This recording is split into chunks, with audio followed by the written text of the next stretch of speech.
Welcome to the Shower Epiphanies podcast, where we explore your hidden thoughts and desires, revealing your greatest drop-the-soap moment. The need to have closure in any given situation is sheer human nature. And when it comes to romantic relationships, this desire skyrockets. Has your previously failed relationship left you in immense pain? It's not uncommon for people to shy away from a new relationship after their first one fails miserably. The fear of the unknown makes them hide in a shell to prevent any future heartbreak. Relatable? Despite wanting to love and be loved, you can't take the plunge if your mind and heart are still locked somewhere in the past.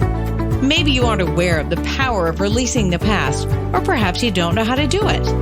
Art Costello in his online course teaches the art of moving on from bad places to happier, more stable ones. This course can change your life for good, helping you beat all kinds of negativity on the road to eternal bliss. Sign up now before the gloominess gets the better of you at expectationacademy.com.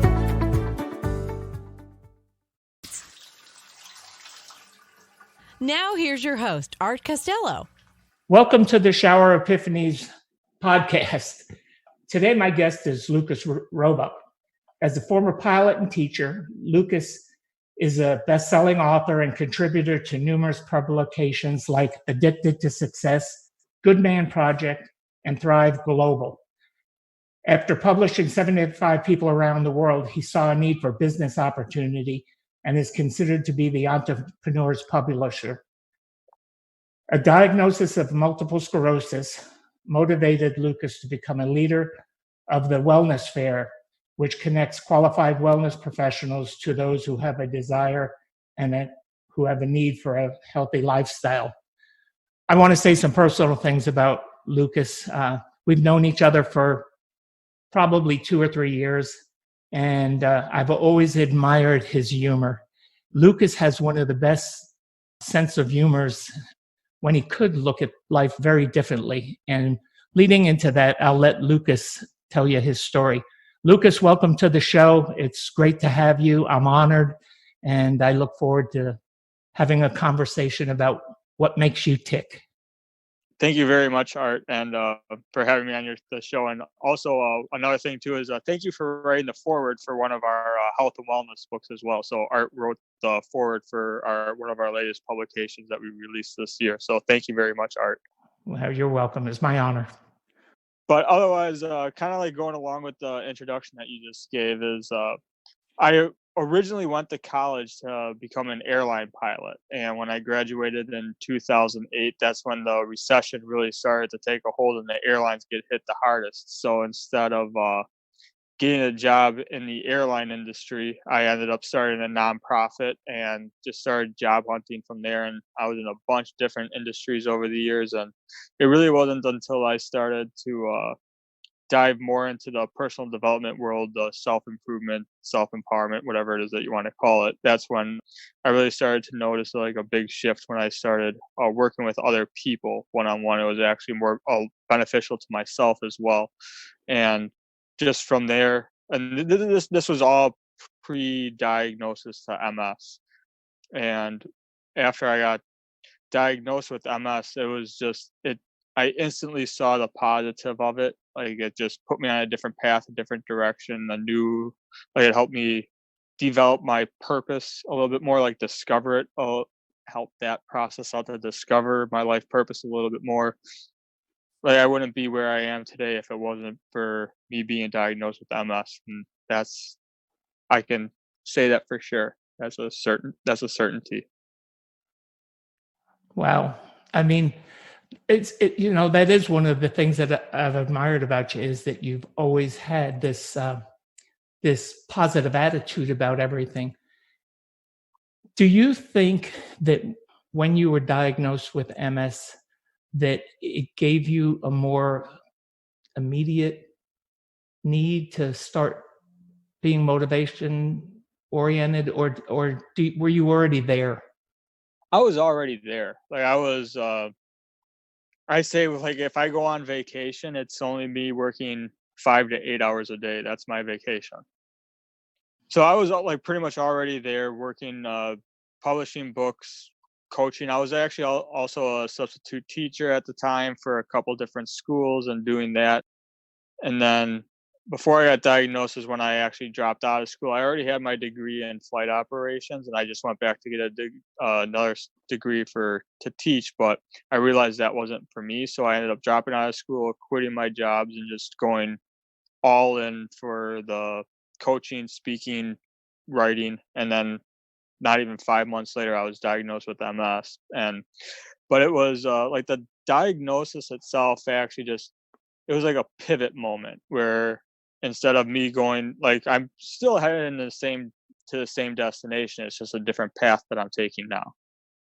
When you this is kind of an odd question to ask another guy, but I got to do it because the show is called Shower Epiphanies. Where do your epiphanies come from? When do you get them? I would say it's typically like at the either at the bottom or at the top. So if I'm like feeling absolutely amazing, or the most of them come from a failure, a setback.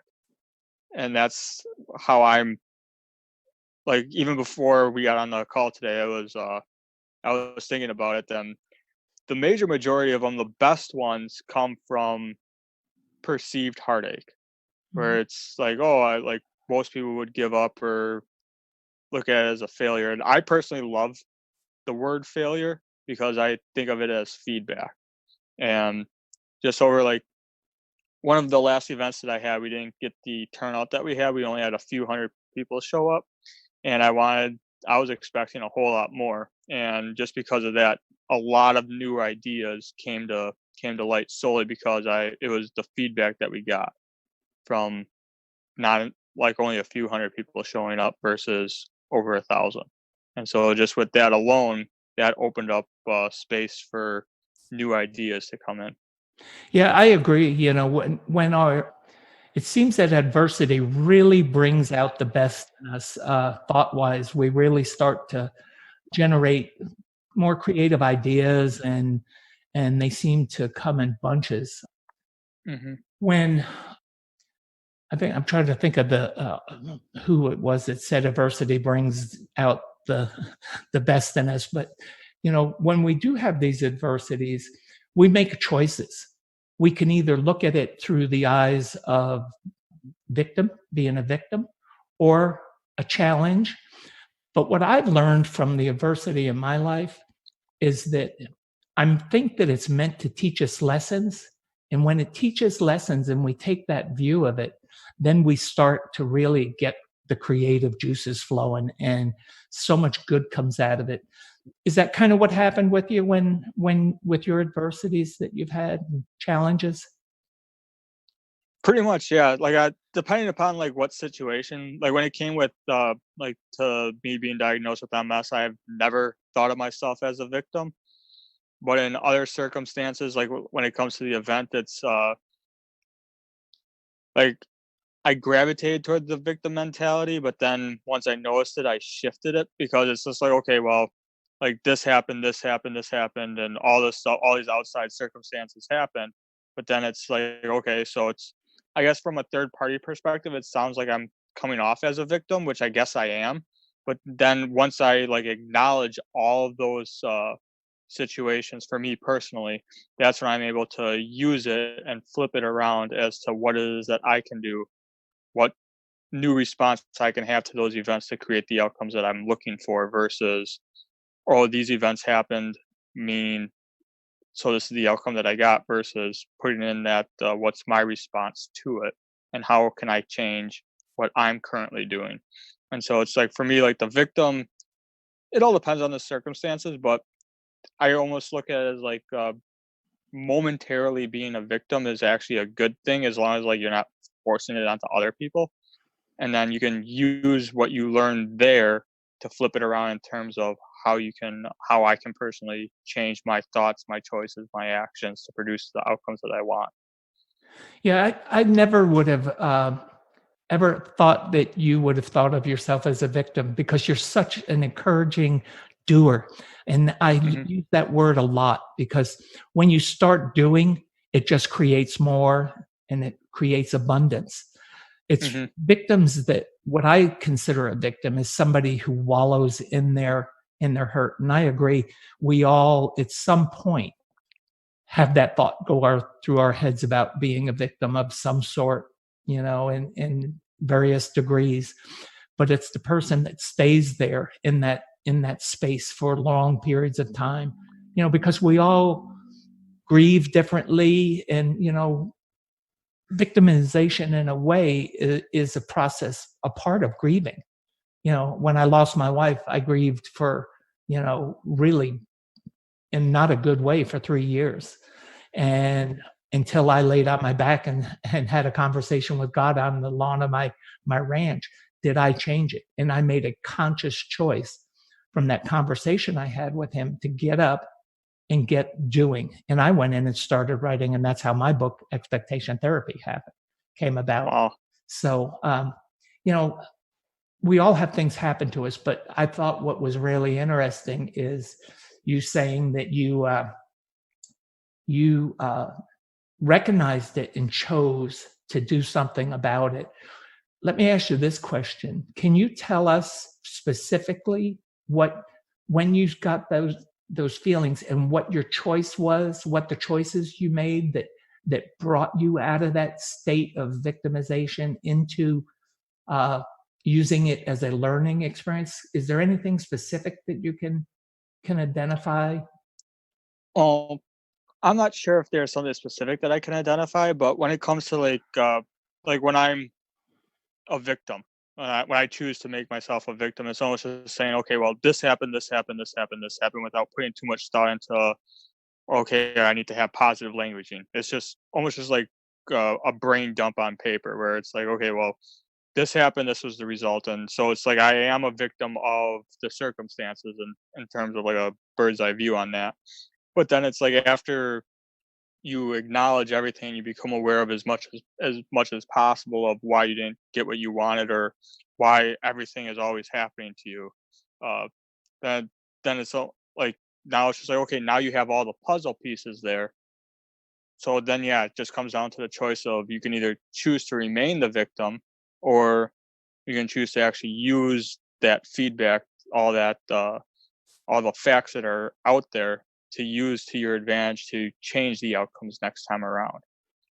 Because as I mentioned, like, failure is only feedback. The only time that real failure occurs is when you stop trying and give up.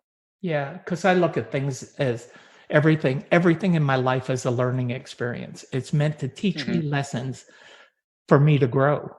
So Hmm. that's how I look at it. But yeah, I love it, and I love that you're always active. You're very active in doing. You're always creating, but you do it with a sense of humor. How do you keep your sense of humor so intact when you're going through some of the things that you're going through? I have no idea. It must be my upbringing or something, just because I'm a Italian, I'm Sicilian and Polish, and on both sides of my parents' families, they're really big families, and so it's you need to have like a sense of humor and sarcasm to survive in those families. Which brings me to something that I'd like to ask you about. What was your upbringing? How were you brought up? What was your early life like? I'm always interested in it because mine was so bad. And I Hmm. love to hear people's stories of who was the influencer in your life? Who is it that really made Lucas Lucas? Do you know, or was it a conglomerate? Because I heard you say big family. Was it a Yeah. conglomerate of that? Or how would you describe it? Well, I have 3 sisters. I'm the only boy. I have no brothers. I would even ask my parents every single Christmas and birthday for a brother, and Santa Claus never followed through on that one. But like, growing up, I was raised Catholic, went to Catholic schools all the way through college. Well, college wasn't Catholic. I can't remember what denomination it was, but it was Christian. Um, and my parents were and still are together. Same thing with like all my aunts and uncles, and it was mainly just a very close, tight knit family on both sides. It's kind of funny, like today. my sisters, to me, like today, my sisters are the most influential people. They're my best friends, and I've also noticed that I'm surrounded by women all the time. No matter no matter where I go or what I do, I notice that I'm either the only guy there or one of the very few guys that are there. But it's mainly like I'm the only male in the room, and it just happens. It's something that like I don't even expect it, but it just happens, and I guess I kind of do expect it now because it's been going on for so many years. But even for like events that I organize, it's just predominantly female. And so like the biggest, I'm not really 100% sure on how to answer your question other than what I just said. Well, I think you did a great job. I mean, because, me, I came from a shattered family and never had close. I mean, I love my sister dearly. My brother passed away last June. And my sister has health issues, but I had chosen at an early age, 16 to 17, to go into the Marine Corps and leave the environment I was in because it was so toxic. Toxic for me, it was toxic for everybody in my household. And Vietnam kind of brought my family, my mom and dad, back together, and they moved away from where they were living at the time back to the big city. I don't know how familiar you are with my story, but anyway, I never had a structured background, and that's why I'm so interested in people's backgrounds and in who the influencers were. And I was also raised Catholic. My way my parents raised me Catholic was they dropped me off in front of the church on Sunday and picked me up when Mass was over. But I went to Catholic school, and the discipline of that was really influential upon me. But then when we moved away from that environment and I went to public school, I thought I knew everything because I was so far. I mean, we were reading Shakespeare in third and fourth grade, and just very, I was taught by priests, so they were very driven to have us know Latin and all of those things. So, it was just very different for me. But then all of a sudden, when I was 9, it just all fell apart. And that's why I'm so interested in what makes people tick and how they think and what their influences were and how they expected, because how you expect, I think, is really, and I'm talking to you personally, because I've read a lot of your stuff and I see it on social media and all that. And I always love the positiveness that comes out of it. And I'm just really interested in how you got that positive flow going through you. And because I don't think it just happened. I think that you've developed that. And I may be wrong. I'm open to it. Let me know what your thoughts are. Well, you're both right and correct and wrong on all at the same time. So, like in grade school, I have very vivid memories in grade school of people saying, "Oh, like I'm always smiling, I'm always positive," and stuff like that. Same thing through high school and college. But the thing is that one thing that I really don't put out there as much as I probably should is that in high school and college, I attempted suicide, checked myself into numerous health clinics. I can't even tell you how many mental health wards I've been in. And they were all like voluntary. I was forced into one. I would say like the biggest influence on me at that time, as well as still today, was Bob Proctor, where his videos on YouTube saved my life to where like I just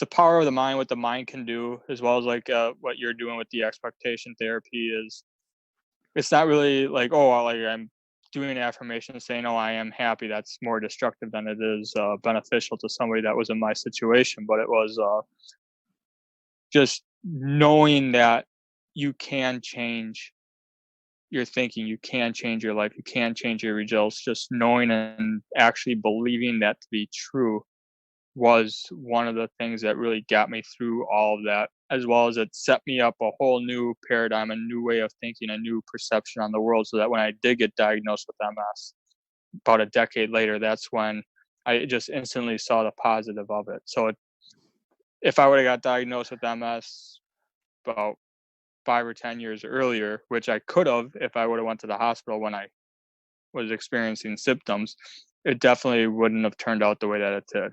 So it's funny how things work out to be beneficial in the end, because if I got diagnosed at the right time, where if I would have got diagnosed when I was going through what I was going through when I was in my very early 20s, late teens, I don't even want to think about what could have happened. But just by me choosing to focus on the Bob Proctor videos, believing him, putting in the work, reading a lot of personal development books, like a ton of them. I have a bookshelves full of books that I've read, and it's just knowing, believing that you can change your thoughts, because that's the only thing that we can control in the world. We have 100% control over our thoughts, and so it's a matter of taking control of that and thinking what it is that you want to think in order to create the results that you want to create. And I made a promise to myself that I would never attempt suicide again, and I haven't even thought about it. Obviously, I'm thinking about it right now, but I know it's a whole different world now. Yeah. I had when I was a mental health counselor, I had a terrible experience with suicide. We had an 18-year-old patient, and he called me at midnight one night in San Diego, and he said to me, Art, he had been in our facility for like a month, and I had established a really close relationship with him, and on a counseling level. And he called me and said, everything is great. He said, I'm starting college. Everything is super. I'm so happy. I got a call the next morning from his parents that said that he had put a gun to his head at college next to a tree and taken his own life. And I was so devastated by it because I didn't see the signals. And I made a choice then that if anyone ever said to me that they were thinking about suicide, that I would do everything in my power to read the signals and understand and help them. So I care about people who have thought about it, who have, those kinds of thoughts. So it really, what you just said really has a big effect on me. And if you don't mind, I'd like to just ask you a couple questions, about what I'm trying to word this right without getting too invasive. Don't worry about getting invasive. I'm an open book. Okay, I am. Has anyone ever inspired you to discover a happier, healthier, and more fulfilled you? It is a magical experience, isn't it? Inspiration is indeed very powerful, yet it's often undermined. It can lift you from the ground to the sky in no time. Have you ever thought about returning the favor by inspiring the people around you? If you don't think you have it in you, we have good news for you. Art Costello's online course has everything you need to learn to supercharge yourself and shape your character into a powerful personality. Get ready to discover your strengths and unleash the creativity within. Don't believe it? Check it out yourself by signing up for this life-changing course at expectationacademy.com. That's expectationacademy.com. Too. So, what had gotten you down so bad that you had even brought those thoughts into your head? Outside circumstances. I allowed the outside world to affect my inner emotions, I guess. Self-pity, not wanting it, knowing that my life wasn't what I wanted it to be. Mm-hmm. And I guess now looking back on it, it was it's pretty much what everybody's going through, except I took it I looked at it differently, which is we're expected as a society, we're expected to do certain things and be a certain person, and we have to fit in a box that the schools put us in. And it turns out that I wanted to be my own person rather than being a part of like the status quo of doing what you're told when you're told and how to do it versus just being me. See, I can identify with this, and it fits right into my expectation therapy uh, model of what I've done, because what I try to do with people is strengthen their inner resolve, because how we expect makes such a difference in how we perceive and what our perception is of the world. And, I see our expectations as through two lenses. We either see it through faith or fear. Of course, we know what fear does, but faith comes in a lot of different forms, and it propels us. And that's what happened with me because when I was really young in nine, and we moved from this urban area to this rural area, I had no friends. I had no baseball. I had nothing in my life that I wanted. I used to go to the top of that hill and have the conversation with God, because I didn't know if I wanted to live. I hadn't thought about taking my life because I didn't know what it really was at 9, or how you would do that or anything.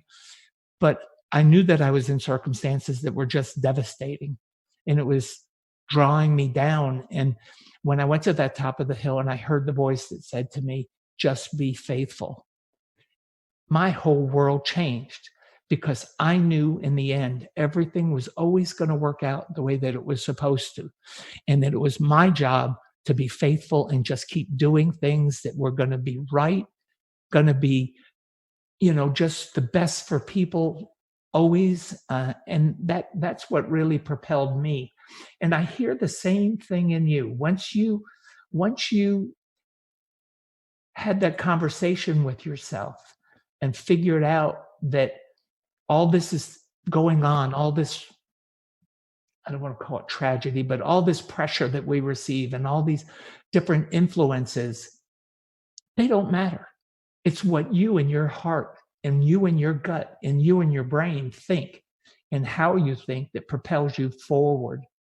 And you've done an amazing job. You're such a doer, and you're always doing stuff. I just love it. So Well, thank you. And I do have a question. Just because I was using the word belief, you're using faith, and I know one other individual that uses the word hope. Would you be able to differentiate those three for me? yeah, The difference between faith, hope, and belief. Because to me, like, they could all be the same, but obviously they're not. yeah, I understand exactly what you're talking about. Let's take on faith first. Faith is just a deeper sense of belief. Faith is believing in something so strongly that nothing will ever move you from it. Nothing can move you from what you faithfully believe in and all that. Belief is the idea, I think, is the idea when it comes into our head. We can believe in things. We can believe in people. We can believe in ourselves, where it's the idea of there is a fine line between hope and believing, where you just kind of believe that it's possible. Hope is hoping that it's possible. So, it's probably faith, belief, and hope are really just different forms of how you're hoping things come about. Mhm. Does that make any sense? It's So, like, hope is like just a fantasy idea. yeah, Belief is a stronger hope.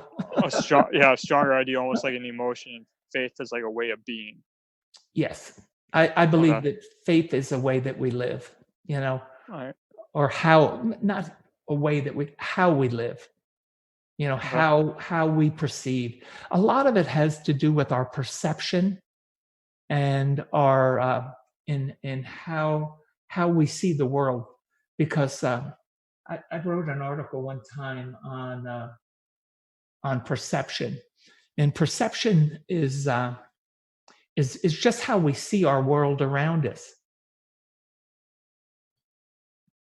Perspective.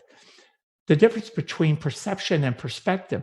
Perspective is how our mind operates, how our mind processes it. Perception is what we see.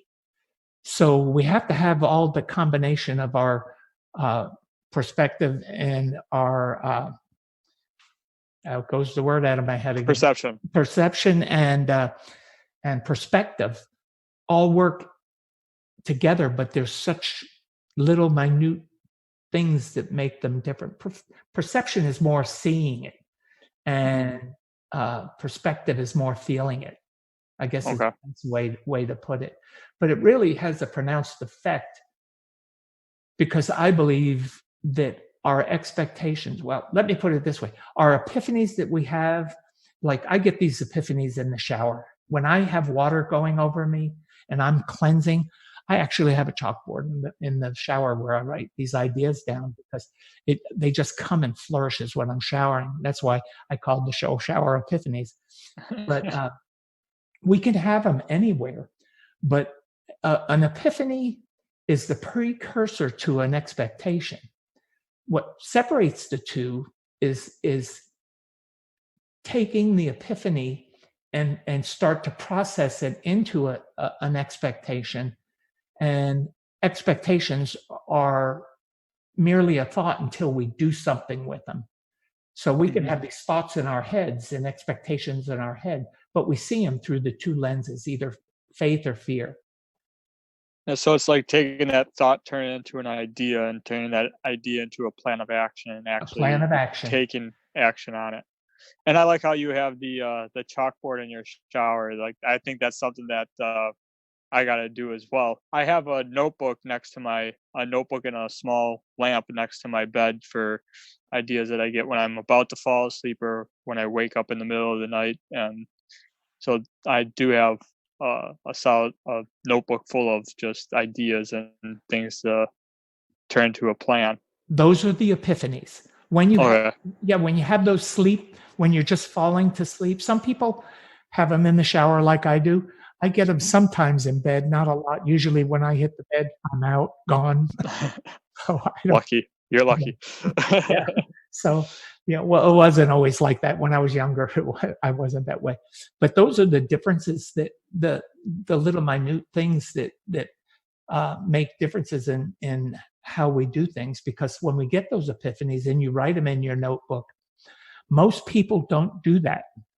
Most people just let them go. And they don't act upon them, and they just let them flow out of their head, and they never take action on them. That's the difference, Lucas, is between you, me, and other people. We write them down, take action, and we become doers, and we start formulating those ideas and becoming creative with them. And that's really what I want to do, is teach other people that they can do that, and to start paying attention to those epiphanies that they have and those expectations that they have.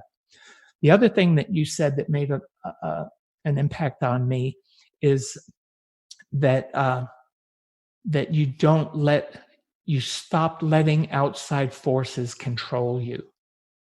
That is so important. Can you respond to that some, about not particularly what the outside forces were affecting you, but how you consciously said, okay, I'm not going to do that. Or maybe that is what you did consciously in your head. You said, I am not going to let these things bother me anymore, and I'm not going to let them affect me. And I am going to become Lucas J. Robak, and I'm going to live my life my way, and I have to pay the consequences of my behavior, and I have to own it. Yep. So I guess 3 things come to mind, just so that I get them out there and I don't forget this. One is Jeff Olson's book, The Slight Edge. The next one would be Jack Canfield. I went to a Jack Canfield event and he talked about the white light, as well as the third thing is the ability to say no. And that was one thing where I've learned how to say no. And like when it comes to saying no, it's like I'm not trying to be tactful. Like, granted, now I need to learn a little bit more of emotional intelligence and tactfulness when I say no. but I'll just bluntly say no. Like, no, I don't want to do it. But to know when to say no, it comes back to Jeff Olson's book, The Slight Edge, and that's just doing the right things every time. So if you feel like something is right or wrong, and those emotions happen instantly. So if you know something's right, do it. If you know something's wrong, don't do it. And that's how you base all your decisions on. And so if something's not right, if I personally feel like something's not right, or if it just doesn't make logical sense, I have no problem saying no. And then when it comes to like the white light that I learned from a Jack Canfield event was uh, anytime that you're in a negative situation or you're feeling down, you feel like you have low energy or whatever it might be, imagine yourself surrounded by white light. And just by doing that, that will protect you from negative outside stimulus. And so just with those three, it's like anytime I'm in an environment, I'm thinking of a couple of examples, which is why I'm giggling, is of with negative people, you can still feel great, still have a smile on your face, and be around them. It's just a matter of what you're doing inside your mind, and that's what I do is I visualize a white light, as well as I'll say different affirmations depending upon the circumstance. And just with those three alone, that helps me.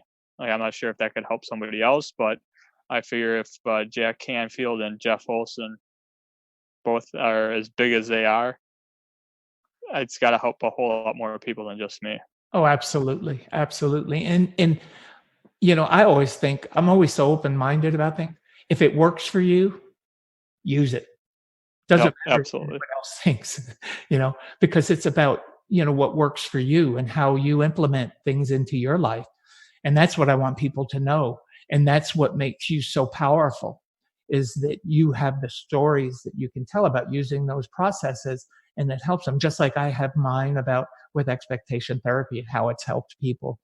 That's what makes it so powerful, when we can convey it in words and other people can hear it and process it. And I hope people are listening, because you've done I'm so proud of you in so many ways, because you've chosen to overcome it and become an achiever. And that's what it's all about. So people can achieve, Thank you very much. That's what's important to me, to have people learn from this conversation that we're having, is that if you and I can do these things, they can too. And absolutely, they don't have to live, in misery and in pain and all of these things. We can choose to be happy, and we can choose to become fruitful and have abundance and all that. And I'm not talking about money, because money isn't always the answer to everything. It's nice. It just affords us the opportunity to buy stuff. What I'm talking about is the happiness that comes within your heart of helping other people, or helping yourself, and creating things for your family that go on for years and years and become your legacy, because your legacy is powerful. Thank you. So, well, we're nearing the end. Is there anything that you would like to say to people? Anything you'd like them to take away from Lucas that will really make a difference? Yeah, kind of going along the lines with what you were just saying is, for years, one of my slogans was, before up until probably like a year or two ago, was anything that I can do, you can do better. So like, if I can do something, you can do it better than me if you choose to do that. And after talking to a lot of different speakers, because I've just been surrounding myself with a lot of speakers lately, and a couple in particular would say, like, you can't say that as a speaker. Like, you're supposed to come off as the expert, as the professional, as like the top person. It's just like, okay, it's like, that's not the person that I want to position myself to be as. But because I truly believe that anything that I can do, you can do better. And so what I actually ended up coming up with, because I've just noticed it in different conversations when people would ask me something, is just to answer your question is like what to leave your listeners with is just be different, be yourself. There's already too many people that are doing exactly the same thing, thinking the exact same ways, because we're all indoctrinated within the school system and we're all told what to think and how to think and what to do, what not to do. But if you just be yourself, you will be different if you are yourself. And it's just a matter of having that strength to be your own individual. You'll be happier. You'll probably be healthier, more fulfilled, and you'll actually be making that difference, that positive impact that everybody wants to create. And I think that that's very, very true. And speaking about speakers and stuff, when I gave up on speaker schools and trying to have people teach me to speak, and I decided I'm going to do it my way and do it from my heart. And if somebody doesn't like it, they don't have to listen. They can get up and go. And it's worked out great for me. Thank you for saying that, because I've done the same thing too. Well, I haven't actually done the same thing, but the speakers are just, oh, well, you can't do this, you can't do that. It's just like, that's who I am. And they're like, oh, you have to enunciate words. It's like, I'm from Wisconsin. I got the Wisconsin accent. I'm not going to change my accent to make other people happy. Like, it's who I am. Yeah. I mean, and people want authenticity. They don't want to see. And a lot of I don't want to name the organization, but there's some professional speaking organizations, and we all know who they are. They want the guy up there with the suit on, with the tie and all that. And so many of the great speakers now, Rachel Hollis. Do you know who Rachel Hollis is? I heard the name before, but Rachel and Dave figure out in a lineup. They're great. Rachel, when she speaks, is just so flamboyant and so out of the box. Listen to some of Rachel's stuff. She's great. And if you tried to put Rachel in a three-piece woman's suit on a stage, she would not be half as effective as she is. She's so effective because she's so real. And that's what we need more of. We got to get away from this phony, and not that these people are phony. It's just that they're packaged, that they're playing the part. The part. You got to comb your hair and have it waxed down. And it's kind of why I like Gary Vaynerchuk. Granted, he cusses a little bit more than I would like, but he just wears a t-shirt. Literally, like what I would wear as my undershirt. Yeah. That's what he has on stage. Granted, he also has the authority and credibility to be able to pull that off, and people still will pay thousands of dollars to listen to him. But he's authentic. Yeah, and he's done that. Is there anything else that you'd like to add that you can think of that'll make a difference in people's lives? Oh, wow. So it's like, where do I begin on that one? I would say it would all just come down to reading. And people are just like, oh, like when I talk to people in a conversation, they're like, oh, well, yeah, I read that. And then they'll talk about the audiobook. An audiobook is not the same as actually picking up a physical book and reading it, because by reading it, granted, you might consume information better through listening to it versus reading it. But by reading it, you're actually exercising your brain and you're putting positive information in. So it's like just reading nonfiction, personal development, self-help, success books, or whatever book it is that interests you in terms of what path it is that you're on, what industry that you're going down. Because I could say, oh yeah, well, read this business book, but maybe a whole different genre would be better because you have no desire to be an entrepreneur. So maybe some business books wouldn't be suited for you. But it's just getting that positive information in on a daily basis. And by reading, you're also exercising your mind at the same time. Because by listening to an audible book, you can get distracted and the book will just keep going. Granted, you can, there's when you're working out, driving, exercise, doing a bunch of different things, audible books work. But the actual act of sitting down and reading, to me personally, I think is very beneficial to everybody. Yeah, I'm old school. I have to read it. I have to have the book in my hard thing. I don't have an audiobook. My wife listens to audiobooks, but I read. I like to read and get something different about it. And I think you're right. It is about exercising the brain. So Absolutely, yeah. And I read with a pen too, so it actually takes me longer to read, and I just go through pens all like every year. I'll go through like a couple pens just because I read. that's good. Good. Well, where can my guests learn more about you? You can go to lucasrobak.com. And if you're on social media, just any social media channel, it's at Lucas J. Robak. Well, Lucas, thank you for being with me today. And again, I'm always here for you. And it's been an honor and a pleasure doing this interview with you. And I look forward to it. Thank you so much, Art, for this opportunity. Okay, we'll see you soon. Thank you. Yeah, you will. Don't know which direction you want your life to take? Are you sinking deep down into the pit of uncertainties day by day? So, what's the secret to leading a happy, satisfied life? It's taking matters into your own hands. But what if the matters in question are a total blur? Art Costello's Expectation Academy course aims to tell you exactly how you can get some clarity in your life. This course can be your savior on your journey to reinventing yourself. While you certainly can't plan your whole future ahead, you can definitely control twists and turns your life takes. So what are you waiting for? Sign up for this course now at expectationacademy.com. Get a chance to broaden your horizons and add meaning to your life. That's expectationacademy.com.